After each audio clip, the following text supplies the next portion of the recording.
you this. I haven't had a chance yet. Okay. Aspetta. Spira sul mare.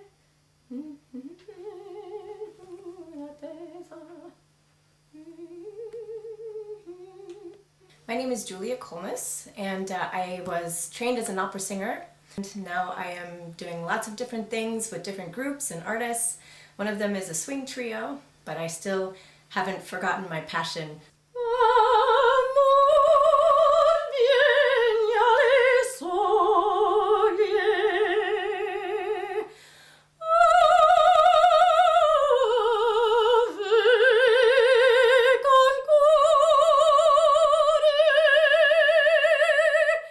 I'm actually from a town called Tampa in Florida, in the USA, and I started studying probably, I started when I was about 15 with the artistic director for the Tampa Bay Opera, and I just grew up with a small opera company and eventually did my first opera when I was 22, I think. My voice teacher was also the artistic director for this company. For a few years he kept saying, you're going to do Mimi and La Boheme. Prepare for it, and every year it got canceled until this last year, and I was 22, and he said, we have to cancel it again. And I said, no way, why are we canceling? And he said, well, we don't have anyone to build the scenery. So I said, forget it, I'm going to build the scenery myself if I have to. So I emptied my account, $500 is all I had, and I built this horrible looking scenery, and that was my first opera. The opera, I've always really been passionate about opera, and when I got my first opera aria, I didn't know anything about opera when I was 15, so I got this opera, this aria O mio Babino from Gianni Schicchi, and I just thought, wow, it's in a different language, and I found out there was a whole story behind it, and there was an interesting composer, and it was so historical, and it just really, I was hooked at that point.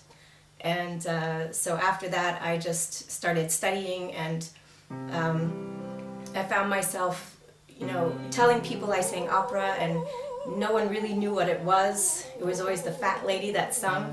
So after that I figured, how can I change this? And I decided I would start some kind of an organization to teach children about opera history, what it means, what it is, and how exciting it is, and how it can really change your perspective on the arts as far as everything, not just the music, but you have scenery and you have a story, and it's just one of the most fantastic art forms I think I've ever been involved with. When I started as a 15-year-old, my voice teacher said I was a little squeak and I needed a lot of training. So I just started going maybe once a week, vocalizing, and after a while, just vocalizing for about, I would say, 6 years. A lot of people think that you become a singer overnight, or maybe you do have to have some talent, of course, but you can train your voice. It's like a muscle. So it also helps if you vocalize every day, because if you don't, it also atrophies just like a muscle. So I think until the day I die or I stop singing, I will always be training and I will always be vocalizing. It depends. It depends on the role. I mean, some roles are a little bit easier to relate to. More of the verismo operas, which means more real life, like a La Boheme. It takes place in France. It's a little similar to the Western culture, this European culture, but something like Madame Butterfly, on the other hand.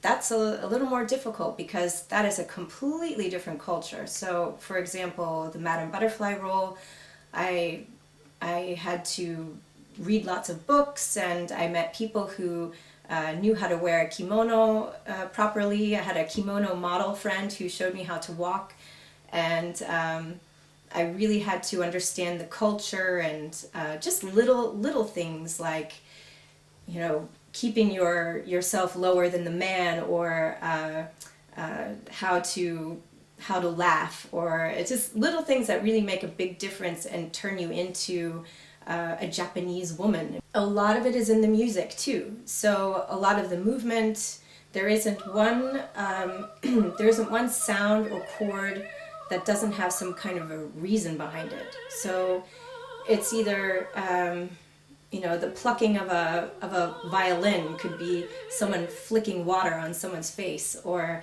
a big chord in the orchestra could just mean that you have just realized something, or you're devastated. And it's really interesting how not just learning about the character and becoming the character as an actor, in opera it's also in a way a ballet too, because you kind of move to the music and you have to move with the music as well. So it's a combination of many different things.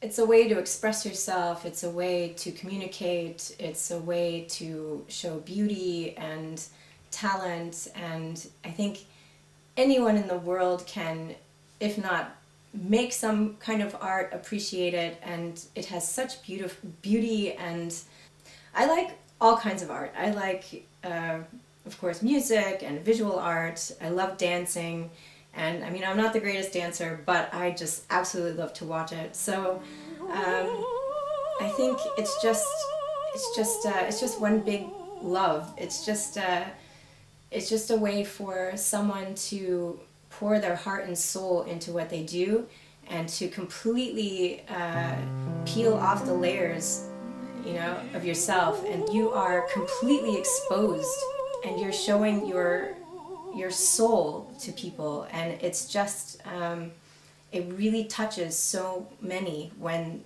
they are part of that, even as just an audience member.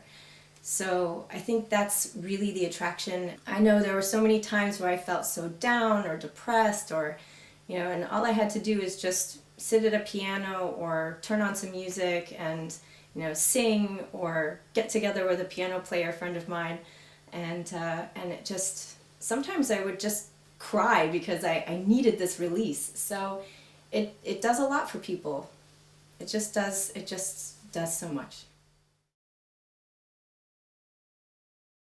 I think a lot of artists are abused in a way, not abused, but they abuse themselves by getting taking on critique too hard. You know, but people feel that they can criticize and tear artists apart, and I think that's the only thing I really feel that I think is so unfair, when people who aren't up, you know, on the stage, or they haven't been part of the process of creating some piece of art, and they really feel like they can completely devastate the product. I don't know. I mean, I guess that's really just a matter of opinion, but I think it's just unfair that people have to really criticize so harshly, you know, artists who completely bare their souls. I guess as an artist you have to be tough, and you have to take it and just take it with a grain of salt, and that everyone has an opinion. But the art itself, you know, that just kind of has to save you in the long run. So I think that's just how you have to deal with those things. Art is love, reflection, self-discovery, passion, spirit,